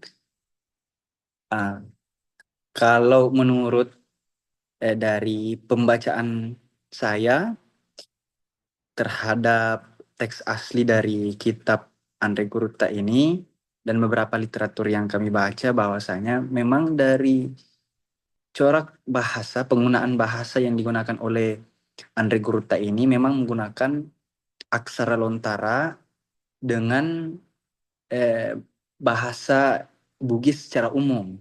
Jadi tidak mengkhusus terhadap dialek tertentu. Misalkan tadi yang diberikan contoh adalah misalkan kata pergi misalkan. Nah, itu betul-betul ditafsirkan kata pergi itu dengan bahasa Bugis yang pada umumnya diketahui oleh semua rumpun dialek yang ada di Sulawesi Selatan. Seperti itu. Jadi tidak mengkhusus. Sama seperti dengan kitab tafsir yang dikarang oleh Andre Guruta Ambuk Dalle, itu juga salah satu ulama karismatik dari Sulawesi Selatan, juga menggunakan bahasa Bugis secara umum, tidak mengkhusus kepada dialek tertentu. Jadi kemungkinan untuk persepsi terhadap pemaknaan makna tertentu dalam ayat Al-Quran itu tidak ada, karena memang menggunakan bahasa yang secara umum.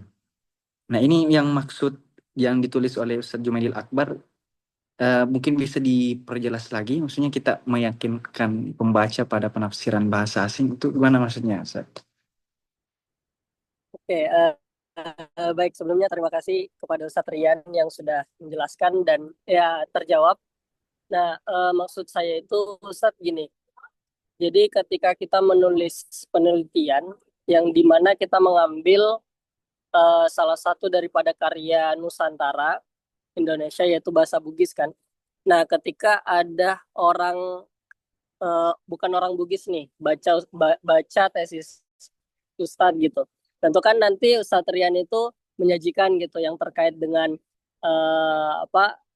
penafsiran Rasulullah Shallallahu Alaihi Wasallam gitu. Bunyinya ini tulisannya ini bahasanya ini yang tertulis di situ. Nah, ketika ada bukan orang Bugis gitu membaca, nah bagaimana Ustadz Rian itu meyakinkan mereka gitu bahwa yang tertulis pada penafsiran Bugis itu artinya dalam bahasa Indonesia itu memang itu Ustadz. Oke. Sebenarnya nggak hanya bahasa Bugis gitu, bisa aja dalam tafsir Jawa, dalam tafsir Minang misalkan, itu gimana caranya agar pembaca itu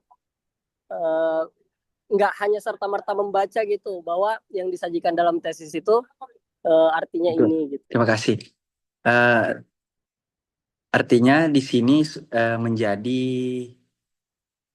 bentuk amanah ilmiah kita juga, bentuk ijtihad kita juga sebagai seorang peneliti yang dimana artinya menjadi resiko juga bahwa ketika kita ingin menafsirkan Al-Quran dari apalagi tadi bahasa Bugis, kemudian apabila kemudian ingin dikonsumsi juga dengan masyarakat secara umum, ya tentu kita harus memediasi semua itu dengan penelitian yang bisa dikonsumsi secara umum.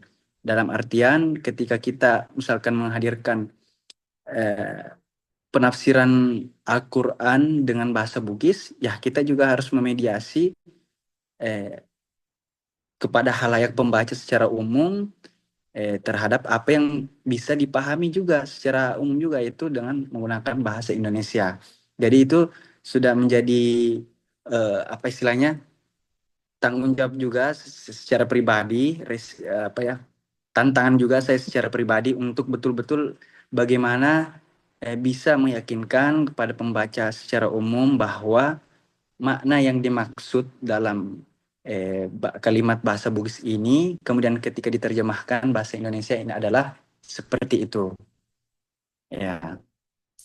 Artinya modal kebahasan saya juga saya perlu perluas lagi, banyak membaca literatur lagi supaya penafsiran-penafsiran tadi ketika dialih bahasakan dari bahasa Bugis ke bahasa Indonesia itu betul-betul bisa akurat dan tentu untuk apa istilahnya meyakinkan lagi nanti mungkin saya bisa konsultasi kepada balai bahasa mungkin ataupun dari ulama-ulama kita yang di Sulawesi Selatan yang memiliki berkompeten dalam menafsirkan dari bahasa Bugis ke bahasa Indonesia, kita bisa konsultasi ke sana untuk memastikan bahwa apakah betul-betul penelitian kita ini sudah tepat seperti itu, Ustadz Jumaidil. Kemudian tadi pertanyaannya Kak Siti Nursapia.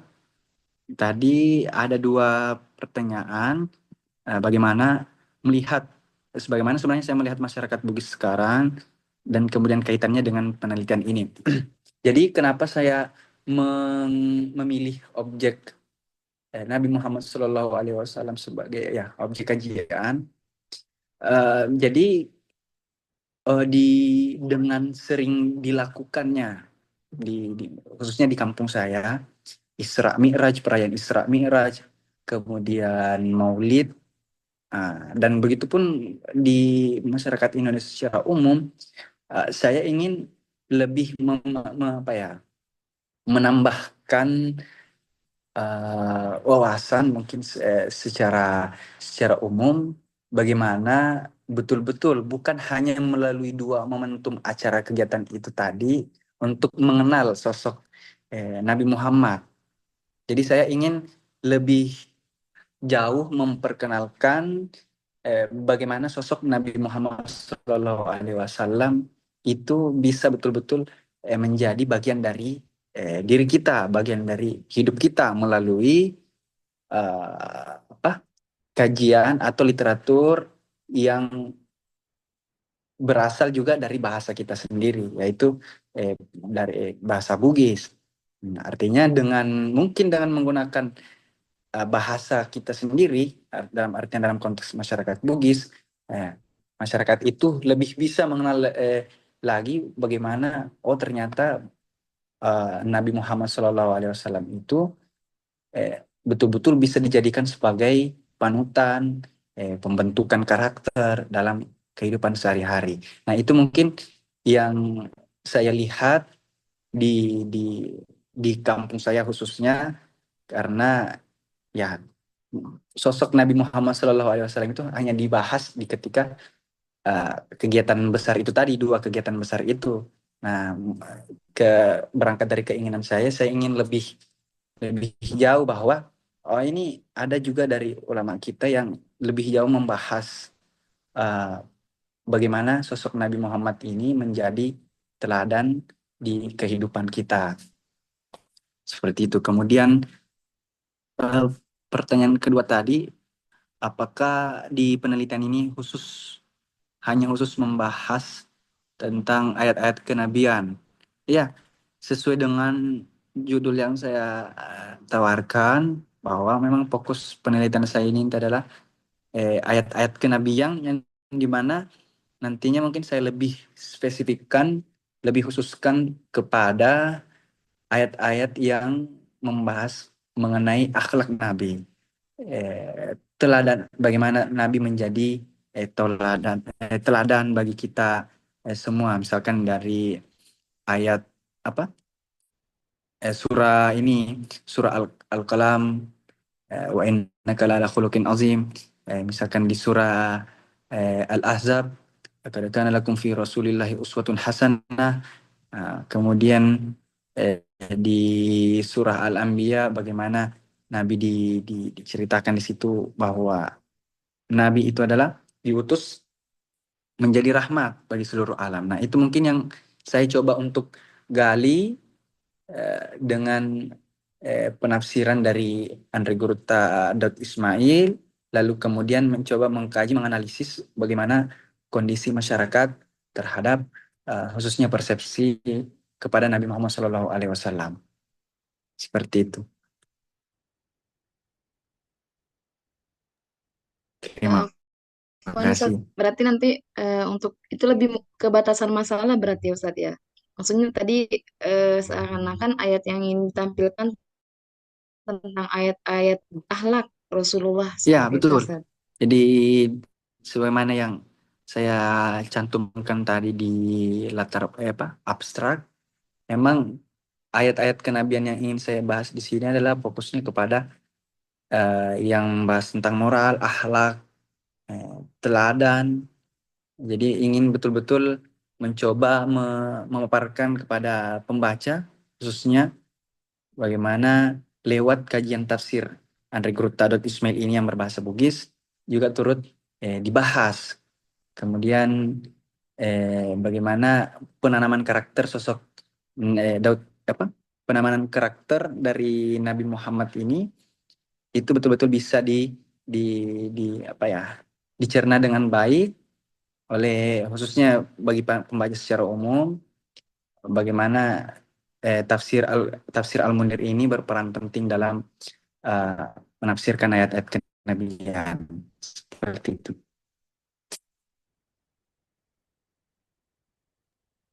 Baik Ustadz, syukron. Cukup ya? Sama-sama, Kak Supi. Udah jam 8 cukup lah ya.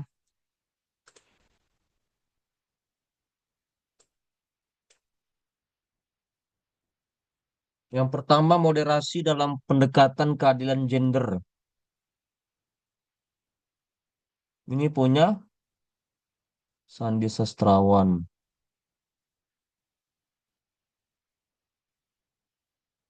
Tidak berubah punya Anda kan? Sesuai dengan UTS ini kan?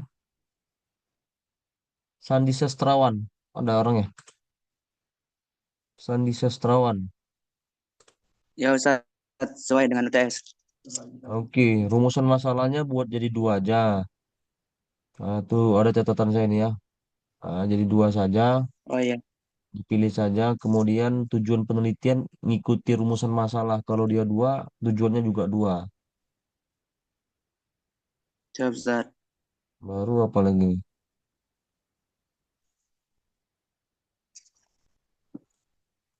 Abstrak Anda pun belum ada kan? Abstrak kenapa belum ada Belum, juga? belum dibuat. Hmm? Belum dibuat untuk abstraknya Ustaz. Belum buat. Iya, jadi nggak tahu apa yang ingin diangkat itu apa kalau nggak ada abstraknya.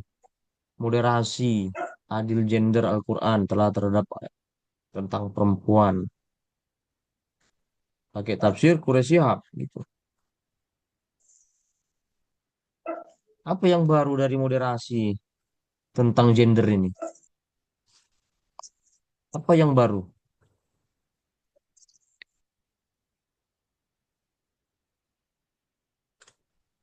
Bagi Anda apa kira-kira yang baru? Nanti Anda mau menghasilkan konsep apa itu yang baru? Masalah gender, keadilan. Kalau saya sudah biasa terdengar, apa yang baru dari gender masalah keadilan?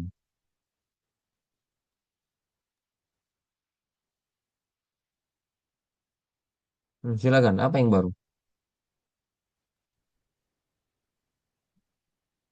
Untuk eh, peran perempuannya saat sesuai dengan Hah? peran perempuan sesuai dengan moderasi beragama. Itu udah enggak baru, sudah lama. Udah berapa critical review yang Anda baca yang ada relevannya dengan penelitian Anda? Baru sedikit sih, Pak Dokter. Nah, itu Anda critical review untuk membantu mendapatkan ide baru nanti atau novelty-nya apa yang baru kan? Jadi harus harus Anda cari itu penelitian-penelitian yang relevan ya, dengan gender dan keadilan itu. Abstraknya dibuat nanti membantu juga dalam penulisan abstrak tesis Sipolan berjudul ini bicara tentang gender dan keadilan. Anda cari celah karena setiap peneliti itu kan dituntut harus harus apa namanya? Harus memberikan eh, masalah baru kepada penelitian yang akan datang. Ah, itu istilah penelitian. Jadi setelah dia menyimpulkan penelitian, dia harus menghasilkan yang namanya research gap. Research gap itu apa? Research gap itu research penelitian. Gap itu jurang atau kalau dalam bahasanya apa itu? Kesenjangan penelitian. Nah, kesenjangan penelitian. Jadi Anda harus bisa menciptakan kesenjangan penelitian. Gunanya ini membantu penelitian yang akan mau meneliti lagi yang untuk akan datang. Jadi tidak hanya tugas Anda itu mencari konsep baru, tapi Anda membuat kesenjangan penelitian sehingga bisa membantu penelitian yang akan datang, generasi yang akan datang. Itu ya. Nah, caranya gitu. Anda terus mengkritik review penelitian terlalu relevan. Nah, tesis si ini, disertasi si ini, jurnal si ini, sebanyak mungkin gitu. Sampai mendapatkan ide-ide yang apa yang baru sih dari gender ini masalah keadilan. Nah, ketika saya tanya, Anda pun bingung, tidak tahu. Dan ini sudah sering di apa diungkapkan, diutarakan kan masalah gender dan keadilan. Makanya apa yang baru?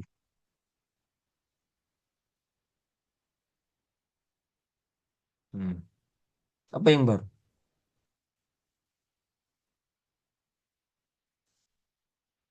Nah, itu Anda cari itu. Anda cari ya. Ya, Pak Dokter.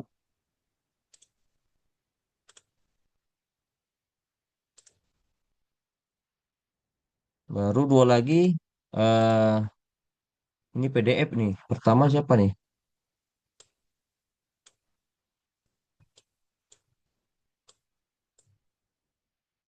Konsep keadilan dalam tafsir Misbah. Ini yang tadi. Keadilan. Punya siapa tadi? Iqbal Siketang. Hadir, Pak. Lah sama. Kok sama? Dengan siapa, Pak? Punya Sandi moderasi dalam pendekatan keadilan, gender Al-Quran, ayat-ayat peran perempuan. Iqbal Siketang sama juga konsep keadilan dalam tafsir Misbah, keadilan dalam perempuan. Lah, kenapa? Apa yang yang membuat Anda beda apa sama Sandi Sastrawan Iqbal? Kalau yang saya buat ini memang lebih mengarah secara umum, Pak Dokter. Jadi secara umum konsep keadilan menurut Qureshi itu bagaimana? Dan memang dari awal juga kan nanti diklasifikasi secara tema adil-adil dalam bentuk apa saja. Nah, di situ nanti bisa disimpulkan dalam tafsir Al-Misbah khususnya dalam penulisan Profesor Quraish Shihab itu adil itu bagaimana gitu kan. Kalau masalah keadilan, Kuresyap sudah sering tampil di TV. Mulai tahun 2000 berapa tuh yang ada, apalagi setiap momentum bulan Ramadan tuh, mengetuk pintu hati kalau nggak salah di SCTV itu. Udah dari tahun 2006 atau 2005 itu. Setiap mau berbuka puasa, pernah dia bicara tentang keadilan. Terus untuk apa lagi kita tanya, apa ada yang baru dari dia masalah keadilan? Gimana? Ada yang baru nggak? Atau Anda sudah pernah mencari nggak?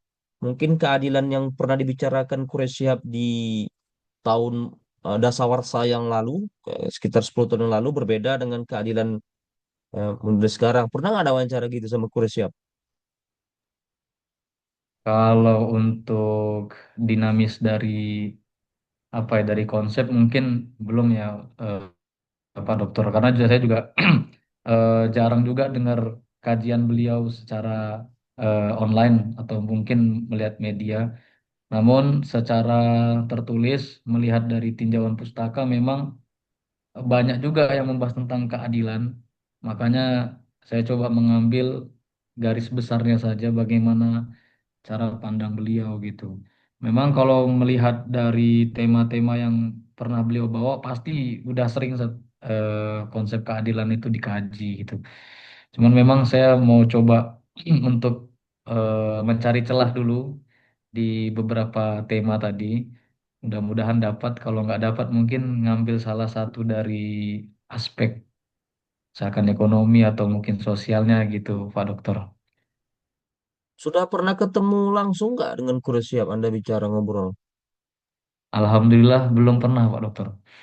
Nah itu, Anda kalau meneliti Quraish Shihab orang yang masih ada, ya ikutilah kajiannya. Dia kan buka kajian seminggu sekali apa sebulan sekali. Dulu saya pernah ikut juga. Karena konsep orang itu berbeda-beda kalau dia masih hidup. Pemikiran orang itu beda-beda selama dia masih hidup. Konsep tentang cinta anak muda dengan cinta orang yang sudah menikah itu berbeda. Itu. Anda sudah nikah? Alhamdulillah sudah, Pak Dokter. Ah, sudah. Karena Anda bisa merasakan kan bagaimana cinta sebelum nikah dengan cinta setelah nikah itu berbeda sekali. Makanya berubah-berubah pemikiran orang. Begitu juga keadilan. Keadilan orang tuh berubah-ubah. Dengan beriring bertambahnya usia itu kadang berubah-ubah. Sampai kapan itu? Ya sampai Quraisyabnya mati gitu.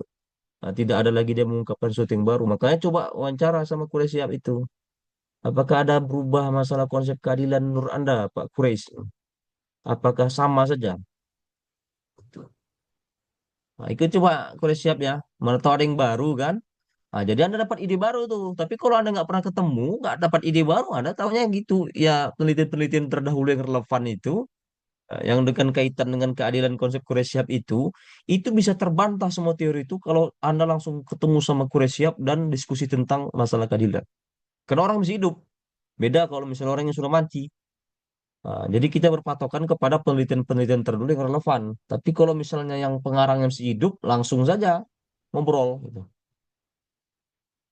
Ya, Ya, tapi Pak sama Dokter. kayak tadi siapa itu yang punya siapa tadi si Sandi Sastrawan, Iqbal Seketang.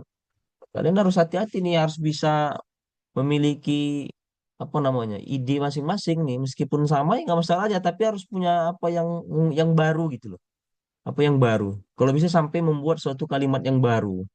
Kalimat baru itu apa? Kalimat yang dibuat sendiri dari hasil penelitian yang baru gitu. Nah, itu bagus itu. Tesis rasa disertasi.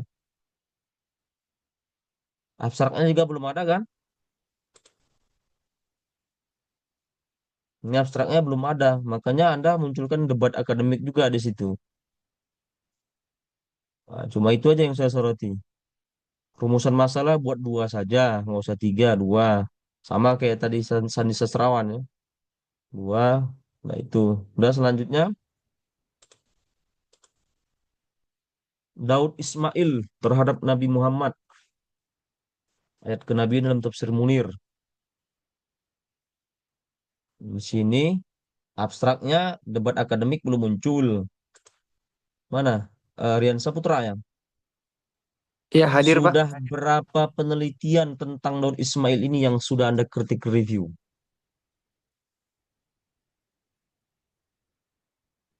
Apa ya? Jurnal, Baru disertasi, 3, tesis ya?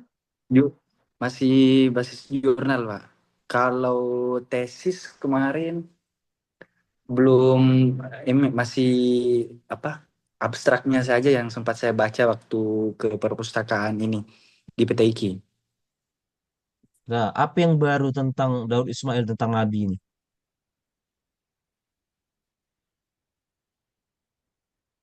Kalau ini apa, saya ingin lebih apa ya, memperkenalkan lebih jauh ke masyarakat, khusus masyarakat Bugis, bagaimana eh, Daud Ismail ini, rekrut Daud Ismail ini eh, apa ya, mempersepsikan sosok Nabi Muhammad SAW di dalam tafsirnya.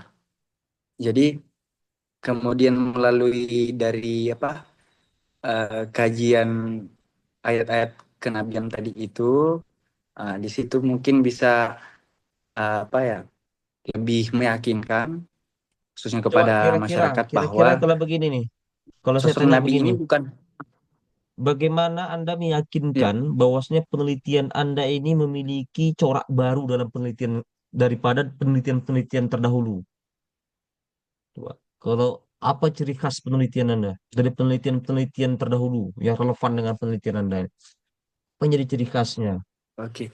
Kalau kalau penelitian-penelitian kemarin itu lebih fokus membahas bagaimana apa ya, tafsir ini yang menekankan apa, corak budaya Penelitian sosial. coba coba nah, penelitian si Polan judul ini bla bla bla bla bla.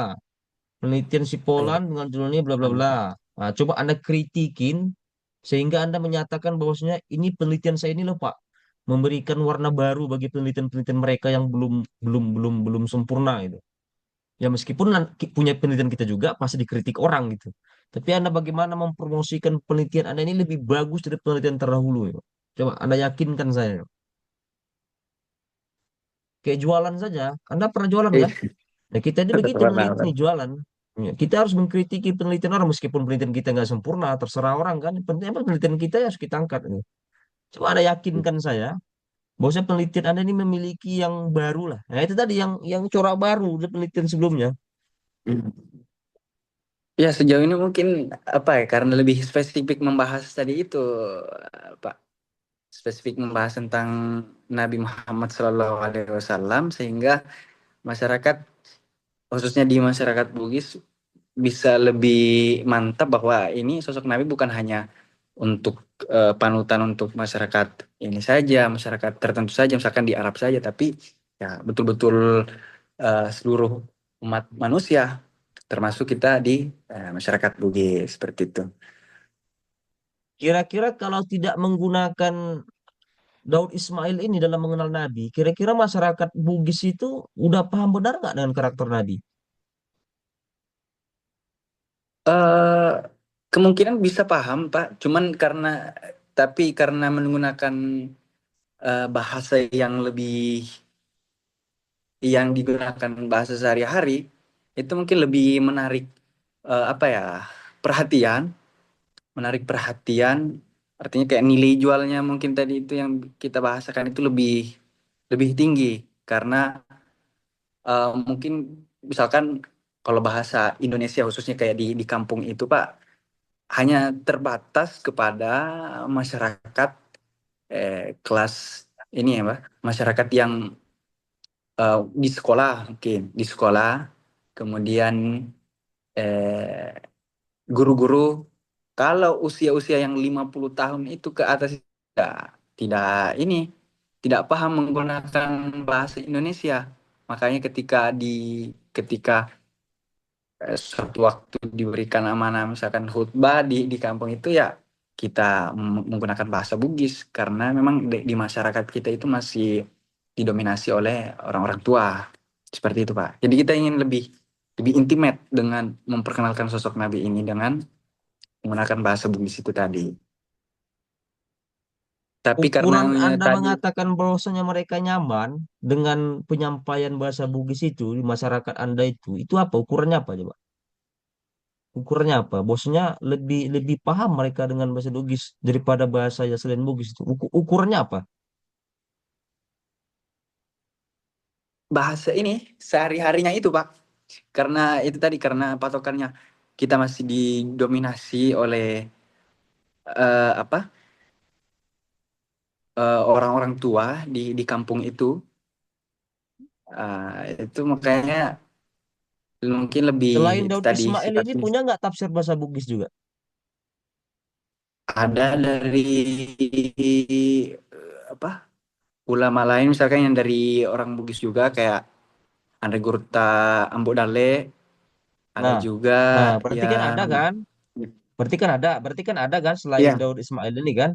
Nah, apa yang bisa ada meyakinkan kita ini bahwasanya lebih lebih lebih apa? Lebih lebih mereka lebih nyaman, lebih paham dalam tafsir apa namanya Daud Ismail ini, Pak. Kalau toh yang bahasa Bugis yang lain juga ada gitu. ya Apa yang menjadi jujur kalau gaya baru, style baru dari Daud Ismail ini? Kok yang lain oke juga ada juga kan? iya Yang ada bahasa Pak Bugis cuman ini.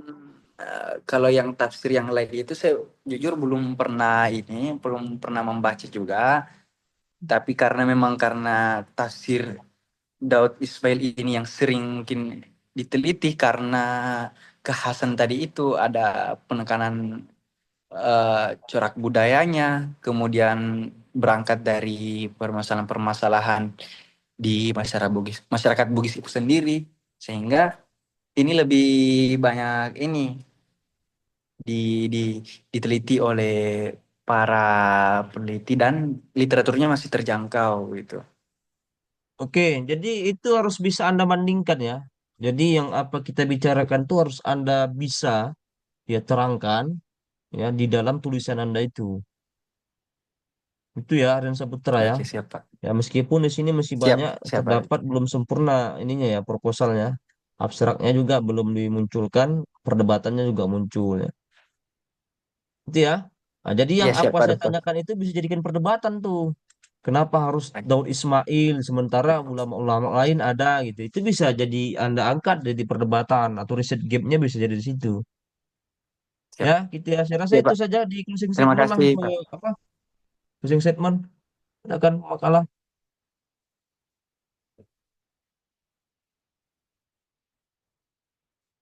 Silakan. Baik, terima kasih kepada Bapak Doktor dan seluruh rekan-rekan yang berbahagia. Telah sampailah kita di penghujung pembelajaran pada malam hari ini.